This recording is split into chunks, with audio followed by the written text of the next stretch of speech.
नमस्कार प्यारे बच्चों, आज हम टॉपिक ले रहे हैं linear momentum. Linear momentum is the product of mass and velocity of the object. It means अगर किसी ऑब्जेक्ट का लीनियर मोमेंटम निकालना है तो हम उस ऑब्जेक्ट के मास और उस ऑब्जेक्ट की वेलोसिटी को मल्टीप्लाई कर देंगे। लीनियर मोमेंटम को हम p वेक्टर से डिनोट करते हैं। So p vector equals to mv vector, where m is the mass of the object and v is the velocity of the object. Linear momentum is a vector physical quantity. Unit of mass is kilogram. Velocity की unit होती है metre per second. So unit of momentum is kilogram metre per second. If mass m is constant, then p proportional v। इसका मतलब है कि जैसे मान लो दो कार हैं, दोनों एक ही कंपनी की हैं, सेम मॉडल है, दोनों का मास इक्वल है। अब दोनों को एक साथ हम रन कराते हैं, जिसकी वेलोसिटी ज़्यादा होगी उसका मोमेंटम ज़्यादा होगा। मान लो दो कार हैं ए और बी, दोनों एक ही कंपनी की हैं, एक ही मेक हैं और दोनों का वेट इक्वल है, दोनों की स्पीड अलग अलग है। मान लो ए की स्पीड ज़्यादा है बी से, तब ए का मोमेंटम बी से ज़्यादा होगा। Now if velocity v is constant then p is directly proportional है, means linear momentum is directly proportional to mass. इसका मतलब है कि अगर मान लो दो गाड़ियां हैं, एक सपोज करो एक है कार और एक है ट्रक, दोनों का मास अलग अलग है लेकिन दोनों की स्पीड सेम है। सपोज करो वो 40 किलोमीटर पर आवर की स्पीड से रन कर रही है, तब ट्रक का मोमेंटम ज़्यादा होगा क्योंकि ट्रक का मास ज़्यादा है। अगर इक्वल मास के ऑब्जेक्ट्स हैं तो जिसकी वेलोसिटी ज़्यादा होगी उसका मोमेंटम ज़्यादा होगा, और अगर वेलोसिटी इक्वल है तो जिसका मास ज़्यादा होगा उसका मोमेंटम भी ज़्यादा होगा। इसीलिए linear momentum p equals to m into V. आप इसकी निमोनिक्स लर्न कर सकते हैं। Picture equals to movie. नमस्कार प्यारे बच्चों, आज हम टॉपिक ले रहे हैं Newton second law of motion.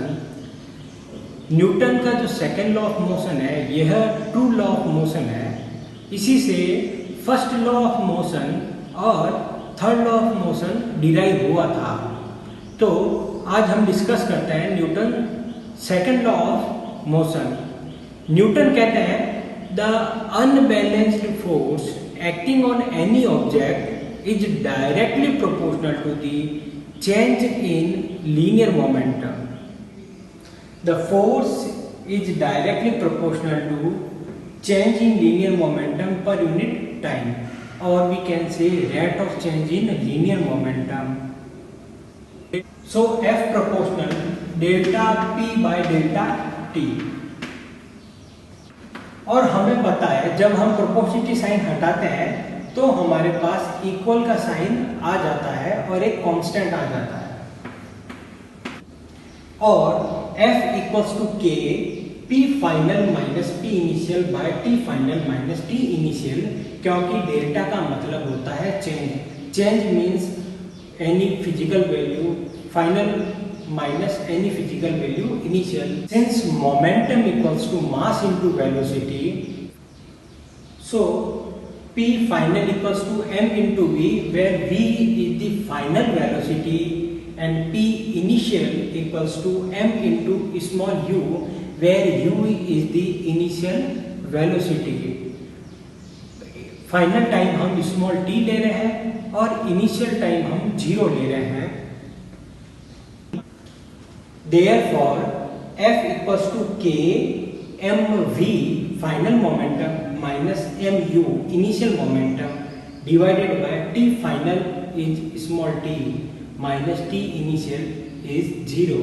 So K mv minus mu divided by small t.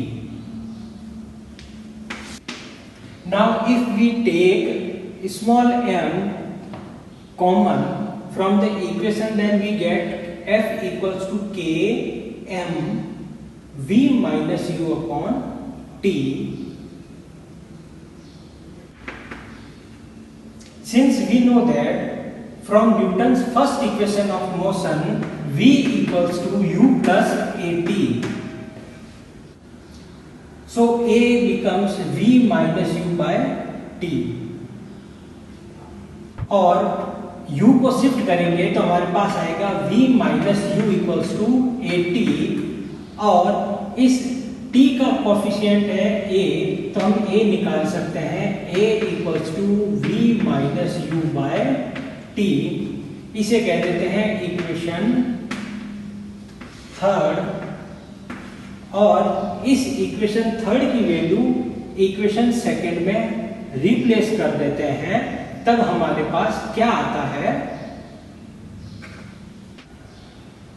Equation second से F equals to K M V minus U by T becomes small a, so we get F equals to KMA. Equation 4. Force is a vector physical quantity. It can be positive, negative or zero. Its unit is Newton. और Newton को capital N से denote करेंगे, so unit of force is capital N means Newton. So F equals to KMA Newton. If force equals to 1 Newton, mass M equals to 1 kilogram, acceleration A equals to 1 meter per second square, then F1 equals to K, M is 1, A is 1, that implies K equals to 1. इसका मतलब है कि अगर 1 kilogram mass का acceleration 1 metre per second square कर दिया जाए और उस पर 1 न्यूटन फोर्स एक्ट कर रहा हो, तो K की वैल्यू 1 हो जाती है, तब F equals to MA।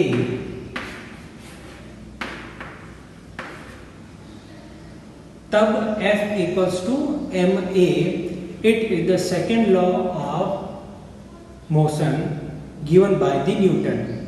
Father equals to माँ, इस फॉर्मूले से, इस निमोनिक से हम इसको लर्न कर सकते हैं, फादर इक्वल्स टू MA माँ। Newton second law of motion पर कई सारी एप्लीकेशंस बेस्ड हैं, कई सारे एग्जाम्पल्स हैं, मैं उनमें से कुछ एग्जाम्पल्स ले रहा हूं जो कि बहुत ही पॉपुलर हैं। फर्स्ट है, a cricketer lowers his hands while catching the ball. किसी बॉल को फेंका तो उसको जब कैच करने के लिए क्रिकेटर अपने हाथों को नीचे ले जाता है टू रिड्यूस दी मोमेंटम। जब मोमेंटम रिड्यूस कर दिया जाएगा, टाइम बढ़ा देंगे, तो टाइम बढ़ाने पर फोर्स कम लगेगा, तो जो इम्पैक्ट होगा फोर्स का, जो हाथों पर उसकी जो चोट होगी वो रिड्यूस हो जाएगी, तो टाइम बढ़ाने पर फोर्स कम हो जाएगा, मोमेंटम कम हो जाएगा। इसीलिए क्रिकेटर जब भी कैच करते हैं तो अपने हाथों को नीचे ले जाते हैं। Second example, a person falling on a cemented floor gets injured but a person falling on the heap of sand is not injured. आपने देखा होगा कि अगर आप छत से कूदते हो सीमेंटेड फ्लोर पर तो आपको चोट लग सकती है, लेकिन अगर उतनी ही ऊंचाई से आप सैंड पर कूदते हो, स्विमिंग पूल के अंदर कूदते हो, या किसी बेड पर गिरते हो, या नीचे स्पंज पर गिरते हो, तो आपको चोट नहीं लगती है, क्योंकि स्पंज है या सैंड है वो आपका फॉलिंग टाइम बढ़ा देता है, तो मोमेंटम कम हो जाता है। मोमेंटम कम हो गया तो आप पर फोर्स कम लगेगा, क्योंकि force is inversely proportional to the time. The vehicles are fitted with the shockers. Shockers आपने देखे होंगे, व्हीकल्स के अंदर फिटेड होते हैं, और जब बाइक वगैरह चलती है तो जब भी कोई हीप आता है, यानी कि कोई बम्प आता है या स्पीड ब्रेकर आता है, तो आपकी गाड़ी पर सॉकर लगता है। सॉकर टाइम बढ़ा देता है, और टाइम बढ़ाने पर फोर्स कम हो जाता है और आपको इंजरी नहीं होती है।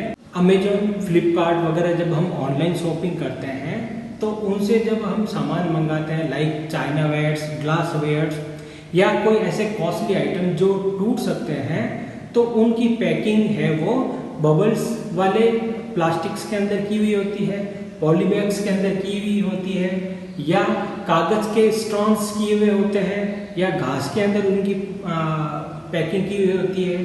बहुत के अंदर थर्माकोल है या स्पंज की पैकिंग की हुई होती है। इसका मतलब है कि ये जो सारे एलिमेंट्स हैं ये टाइम पीरियड को बढ़ा देते हैं जिससे इंजरी नहीं होती। मतलब है कि ग्लास वेयर्स और जो ब्रेकेबल आइटम्स हैं वो उनके टूटने का खतरा रिड्यूस हो जाता है। ये सारी एप्लीकेशंस हैं वो न्यूटन्स के सेकेंड लॉ ऑफ मोशन पर बेस्ड हैं। बात करते हैं न्यूटन्स के थर्ड लॉ ऑफ मोशन की। न्यूटन्स का थर्ड लॉ ऑफ मोशन कहता है कि every action has equal and opposite reaction. It means अगर किसी ऑब्जेक्ट पर हम एक्शन करते हैं तो उसका रिएक्शन होगा।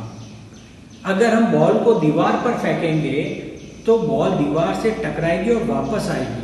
तो जब दीवार पर फेंकेंगे वो एक्शन हो जाएगा और वापस टकरा कर आएगी तो वो उसका रिएक्शन हो जाएगा। अगर हम किसी नाव में बैठे हैं तो नाव की पतवार से हम पानी को पीछे की ओर धक्का देते हैं तो नाव आगे की ओर चलती है। जब हम चलते हैं तो हम पैर से जमीन को पीछे की ओर धक्का देते हैं और हम आगे आ जाते हैं।